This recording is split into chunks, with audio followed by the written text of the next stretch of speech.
Hello everyone, সবাই কেমন আছো? আশা করি ভীষণ ভীষণ ভালো আছো। আর আমি তো তোমাদের ভালোবাসায় ভালোই আছি। তো চলো আজ একটু ঘুরে আসা যাক ময়দান মার্কেটে, আমাদের হাওড়া ময়দানে। আর পুজো তো সামনেই চলেই এলো, বলো বন্ধুরা, এখন তো প্রায় প্রতিদিনই মার্কেটিং করতে আমাদের বেরোতেই হবে। আর সবটাই আমি তোমাদের সাথে অল্প অল্প করে শেয়ার করব। আর আজকে ফার্স্ট ভিডিও আমি তোমাদের সাথে শেয়ার করছি। তো এই দাদা ভাইয়ের দোকানে আমি ময়দানে গিয়েই প্রথমেই একটা কুর্তি আর আমার যা যা জিনিস দরকার ছিল আমি নিয়ে নিলাম। এই দাদা ভাইয়ের ব্যবহার কিন্তু খুবই ভালো।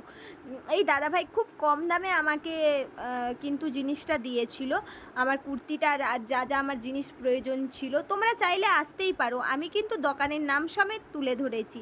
আর দেখো এখানে কিন্তু আমি কিছু আমার হাতের ব্যান্ড আর পতাকার দরকার ছিল, যেহেতু আমরা সকলেই ভিডিও করি, আমাদের কম বেশি সবারই এই জিনিসগুলো প্রয়োজন। সামনেই 15ই আগস্ট আসছে, তো সেটাও আমি নিয়ে নিলাম। আর এখানে হচ্ছে মানে রাখিও বিক্রি হচ্ছিলো, যেহেতু সামনেই রাখি, যেমন আজকেই হচ্ছে রাখি পূর্ণিমা, আমি ভয়েসটা দিচ্ছি তাই আমি বললাম। তো যাই হোক, মানে আজকেই রাখি পূর্ণিমা পড়ে গেছে, আমরা কিন্তু কালকে সকলে রাখি পূর্ণিমাটা মানবো। তো যাই হোক, এখানে ঠাকুরের সমস্ত জিনিস পাওয়া যায়, তোমরা চাইলেও এই দোকানেও আসতে পারো ঠাকুরের সমস্ত জিনিস নিতে। তো দেখে নাও, তোমাদের সাথে সবটাই শেয়ার করলাম বন্ধুরা। পুরো ভিডিওটা কেমন লাগলো অবশ্যই জানিও। টাটা।